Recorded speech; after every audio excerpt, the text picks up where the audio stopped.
Welcome friends. आज की इस वीडियो में मैं आपसे अलेक्जेंड्रा शरन की लिखी किताब क्लियरिंग क्लटर की समरी शेयर करूंगी। इस किताब में ऑथर ने क्लटर से जुड़ी हुई बहुत सारी अहम बातें बताई हैं जिनको सीखकर हम अपनी ज़िंदगी से क्लटर को दूर कर सकते हैं और अपनी ज़िंदगी में काफ़ी पॉजिटिव चेंजेस ला सकते हैं। So let's get started. Author बताते हैं कि उनकी परवरिश एक ऐसे घर में हुई जिसमें बहुत सारा क्लटर था, चीज़ें यहाँ वहाँ बिखरी पड़ी रहती थीं, घर काफ़ी मेसी और अनऑर्गेनाइज्ड होता था। वो बहुत छोटी थीं, कुछ कर नहीं सकती थीं, लेकिन ऑब्जर्व करती रहती थीं कि क्लटर की वजह से उनके घर में काफ़ी सारे प्रॉब्लम्स क्रिएट होते थे। और जब उनकी शादी हुई तो फिर से क्लटर का मसला शुरू हो गया। उन्होंने काफ़ी थेरेपिस्ट, फैमिली काउंसलर से रब्ता भी किया, जानने की कोशिश की कि क्या वजह है कि लोग एक ही घर में रहकर काफ़ी डिफरेंस ऑफ ओपिनियन रखते हैं, काफ़ी कंफ्यूज होते हैं, छोटी छोटी बातों में उलझते रहते हैं। तभी ऑथर को क्लटर को क्लियर करने वाला आइडिया मिला और उन्होंने अपनी ज़िंदगी से क्लटर को क्लियर करना शुरू कर दिया। यही सारी बातें उन्होंने बहुत ही ऑर्गेनाइज्ड वे में इस किताब में लिखी हैं। ऑथर ने इस किताब में क्लटर से जुड़ी काफ़ी अहम बातें डिस्कस की है। ये बताने की कोशिश की है कि हमारी ज़िंदगी में एक्चुअली क्लटर है क्या और हम उस क्लटर को किस तरह अपनी ज़िंदगी से बाहर कर सकते हैं। फ्रेंड्स, अब मैं आपसे एक कहानी शेयर करूँगी, प्लीज़ उसको बहुत ही केयरफुली सुनिए। किसी ज़माने में एक मॉन्क रहता था जो एक लंबी वॉक पे चला गया। जब वापस लौटा, स्टॉर्म की वजह से उसके कॉटेज का हाल बहुत बुरा हो चुका था। हर चीज़ इधर उधर बिखरी पड़ी थी, यहाँ तक कि उसके अहम डॉक्यूमेंट्स थे वो भी उसे नहीं मिल रहे थे। वो बहुत परेशान हो गया कि वो किस तरह चीज़ों को समेट के ऑर्गेनाइज करके उनकी प्रॉपर प्लेसेस पे रखे। फिर मॉन्क ने क्या किया? मॉन्क ने तमाम दरवाजे और खिड़कियों को बंद कर दिया, क्योंकि अगर वो दरवाजे और खिड़कियाँ खुली रखता तो हवाएं आती और वो कभी इन चीज़ों को समेट नहीं पाता। फिर दरवाज़ों को बंद, खिड़कियों को बंद कर उसने हर एक चीज़ को उठाया, उसकी जगह पर रखने की कोशिश की, साफ़ सुथरी करके पुरानी उसी प्लेसेस पर रख दिया। दरअसल ये कहानी एक मेटाफर है जिसमें मॉन्क का कॉटेज हमारा दिमाग है।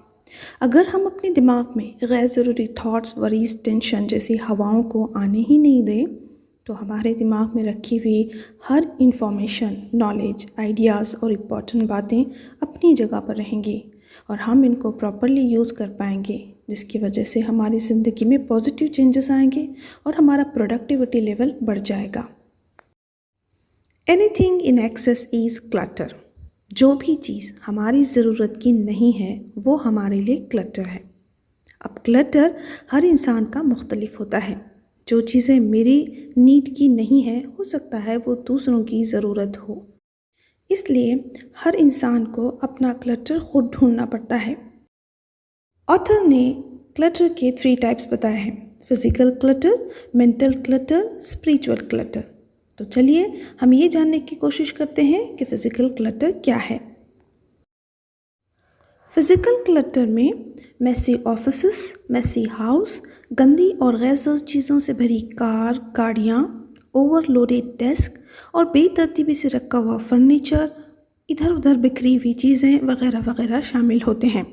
इनके अलावा बॉडी क्लटर भी फिज़िकल क्लटर का पार्ट है, जैसे न्यूट्रिशन की कमी की वजह से अंडरवेट होना और ओवर ईटिंग की वजह से ओवरवेट होना, या बॉडी का बार बार थकना, बॉडी का एग्जॉस्ट होना। ये तमाम चीज़ें भी फिज़िकल क्लटर हैं। ऑथर ने फिज़िकल क्लटर को क्लियर करने के कुछ टिप्स भी बताए हैं, कुछ मैं आप लोगों से शेयर करती हूँ। सबसे पहले है पर्जिंग, यानी घर के हर कॉर्नर, हर जगह का अच्छी तरह से मुशाहिदा करना और जितना भी गैर ज़रूरी सामान है जिसे आप काफ़ी वक्त से इस्तेमाल नहीं कर रहे हैं, इस पूरे सामान को एक बॉक्स में डालकर या तो नीडी लोगों को डोनेट कर दें, या फिर अगर वो चीज़ें ख़राब हो चुकी हैं तो डायरेक्टली उनको डस्टबिन में फेंक दें, क्योंकि आज नहीं तो कल इन तमाम चीज़ों को हमें फेंकना ही है। और इस काम को बार बार दोहराते रहें, यानी ये एक कंटिन्यूअस एफर्ट है। ऑथर ने बार बार इस बात पर बहुत स्ट्रेस दिया है कि अपनी डाइनिंग एरियाज़ को बहुत ही क्लियर और क्लीन रखें। सपोज़ अगर आप डाइनिंग टेबल पे खाना खाते हैं तो उस डाइनिंग टेबल को हमेशा क्लीन और क्लियर रखें, उस पर खाने पीने के अलावा कोई और चीज़ें ना रखें। और अगर आप किसी कॉर्नर में बैठकर खाना खाते हैं तो उसके आसपास भी कोई क्लटर, पुरानी चीज़ें या फिर कोई गैर ज़रूरी सामान ना रखें। Don't share physical clutter with your friends and relatives. जब भी आप अपने दोस्तों या रिश्तेदारों को तोहफ़ा देते हैं तो उनसे पूछ लें कि उनको क्या चाहिए, उनकी नीड क्या है। अपने बजट के हिसाब से वही चीज़ें ख़रीद कर उनको आप तोहफे में दे सकती हैं, या फिर कोई एक अच्छा एक्सपीरियंस दे सकती हैं। सपोज़ आप किसी बच्चे को बर्थडे पे तोहफ़ा देना चाहते हैं तो खिलौने, टॉयज़ वगैरह जो सब लोग लेकर जाते हैं, उन तमाम चीज़ों को ना देते हुए आप किसी ज़ू का टिकट दे सकते हैं या फिर किसी अच्छी मेंबरशिप दे सकते हैं। तो इस तरह से वो बहुत अच्छा तजुर्बा भी रहेगा उनके लिए, और हम फिज़िकल चीज़ों को ज़्यादा ख़रीदेंगे नहीं और दूसरों को शेयर नहीं करेंगे, उनके घर में भी क्लटर ज़्यादा जमा नहीं होगा। ठीक इसी तरह से आप भी फिज़िकल गिफ्ट्स को एक्सेप्ट ना करें। अपने फ्रेंड्स और रिलेटिव्स को साफ साफ कह दें कि मैं फ़िज़िकल गिफ्ट्स नहीं लेना चाहती हूँ, क्योंकि जो सामान हमारे पास होता है बार बार वही सामान घर में जमा करने का कोई पॉइंट नहीं है, क्योंकि वो जब हमारे घर में आ जाता है और हमारे काम का नहीं होता है फिर वो हमारे लिए क्लटर बन जाता है। तो किसी के पैसों का क्लटर बनाना बहुत ही गलत बात है। Eat nutritious food and don't over eat, यानी हमेशा हेल्दी और न्यूट्रिशियस फूड खाएं। जो भी जंक फूड होता है या फिर कुछ भी मीठा होता है जो हमारी बॉडी के लिए मुज़िर होता है, उन तमाम चीज़ों को अवॉइड करें और ओवर ईटिंग बिल्कुल भी ना खाएं। रेगुलर एक्सरसाइज करें और जब तक हमें भूख नहीं लगती हमें कतई खाना नहीं खाना चाहिए, या फिर अगर बीच में थोड़ी हल्की हल्की भूख लगती है तो हम उसे पानी से भी मिटा सकते हैं, क्योंकि हर छोटी छोटी भूख पर अगर हम खाने लग जाएंगे तो हमारा वज़न जाहिर सी बात है बहुत बढ़ेगा, जो हमारे लिए मुज़िर साबित हो सकता है। अब हम ये जानने की कोशिश करेंगे कि ऑथर ने मेंटल क्लटर के बारे में क्या कहा है। तो चलिए देखते हैं मेंटल क्लटर में कौन सी चीज़ें शामिल हैं। सबसे पहले नेगेटिव सेल्फ टॉक, यानी ख़ुद से बातें करना और वो भी नेगेटिव, यानी मुझ में ये कमी है, मेरे पास वो नहीं है, मेरे पास ये नहीं है, वगैरह वगैरह। और रूमिनेशन एक ही थॉट को बार बार सोचना और गमगीन हो जाना, जैसे मुझसे ये गलती कैसे हो गई और क्यों हुई, मुझे ऐसा नहीं करना चाहिए था, वगैरह वगैरह। बार बार अपनी पास्ट की हुई गलती पर रिग्रेट करते हुए सोचते रहना, ये भी मेंटल क्लटर में शामिल होता है। एंग्जाइटी, कुछ आने वाली सिचुएशन के बारे में सोचना और घबराना, फ़िक्रमंद हो जाना। फॉर एग्ज़ाम्पल एग्ज़ाम आ रही है तो मैं इतना सारा कैसे पढ़ूंगी, मेरा रिज़ल्ट क्या हो गया, और मैं अगर एग्ज़ाम अच्छी लिखूंगी या नहीं, अगर रिज़ल्ट अच्छा नहीं आएगा तो क्या। ये तमाम चीज़ों को बार बार सोचना एंग्जाइटी है और ये मेंटल क्लटर है। सैडनेस, यानी बार बार गमगीन होना, उदास होना, किसी भी छोटी छोटी बात को लेकर बहुत ही रंजीदा होना, ये भी एक मेंटल क्लटर है। नेक्स्ट है स्ट्रेस, यानी किसी भी सिचुएशन को अपने जहन पे उसका दबाव डालना, उसके बारे में परेशान होना और फिर उसी के बारे में लेकर सोचना, टेंशन लेना, ये तमाम चीज़ें होती हैं स्ट्रेस। तो ये तमाम चीज़ें हैं मेंटल क्लटर। अब हम ये देखने की कोशिश करेंगे कि ऑथर ने इस मेंटल क्लटर को क्लियर करने के लिए कौन सी टिप्स बताई हैं। ऑथर ने मेंटल क्लटर को क्लियर करने के लिए बार बार मेडिटेशन करने के लिए कहा है। इस किताब में ऑथर ने बहुत सारी मेडिटेशन की अलग अलग टेक्निक्स भी शेयर की हैं। ऑथर ये भी सजेस्ट करते हैं कि अपने रोज़ाना रूटीन को कभी कभी छुट्टी दे देनी चाहिए। जैसे हम रोज़ाना जो जो काम करते हैं, किसी एक दिन उस काम को या तो चेंज करें, उस काम की उस रूटीन को चेंज करके कुछ और काम करें, या फिर पूरी तरह से रेस्ट लें। इससे भी हमारे जहन में जो जमा हुआ क्लटर है वो साफ़ हो जाता है।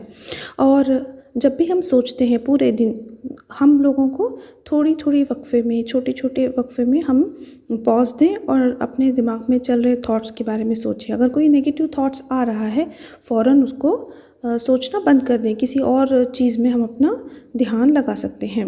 और बिल्कुल ऐसी तस्वीरें ना देखें, ऐसे वीडियोस ना देखें जिसको देखने के बाद हमारे दिमाग में नेगेटिव थॉट्स पैदा होते हैं। आजकल तो व्हाट्सएप और न्यूज़ चैनल, मीडिया, ये तमाम चीज़ों से नेगेटिव थॉट्स ही पैदा होते हैं। तो इन तमाम चीज़ों को अवॉइड करना हमारे लिए बहुत बेहतर है। इसकी वजह से हमारे दिमाग में मेंटल क्लटर जमा नहीं होगा। ऑथर बताते हैं कि comparison is the thief of Joy. Author कहते हैं कि अपने काम को फोकस से करें, उसको अचीव करने की कोशिश करें, लेकिन ख़ुद को कभी दूसरों से कंपेयर ना करें। ख़ासकर हम अगर किसी सेलिब्रिटी को देख रहे हैं, उनका लाइफस्टाइल देख रहे हैं, उसको देखना फिर अपनी लाइफस्टाइल के साथ कंपेयर करना, ये कतई ना करें।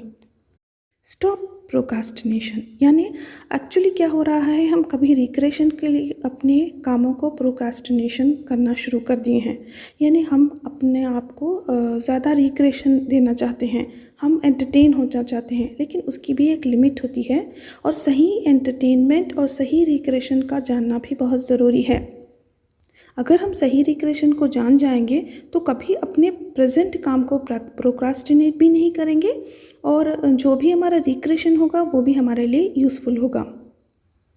हियर एंड नाउ, हमेशा आज और अब की सोचें, ना कि पास्ट की मिस्टेक्स को सोच सोच कर रिग्रेट करते रहें, ना तो आने वाले फ्यूचर के प्रॉब्लम्स को सोच सोच कर वरी करते रहें। ऐसा करने से हम अपने आज को कभी भी एंजॉय नहीं कर पाएंगे और अगर हमने बहुत ही फोकस होकर आज पर बहुत काम किया तो जाहिर सी बात है फ्यूचर हमारा बेहतर ही होगा। इसके अलावा ऑथर ने बहुत सारी टिप्स दी हैं, बहुत सारी बातें डिटेल में समझाने की कोशिश की हैं।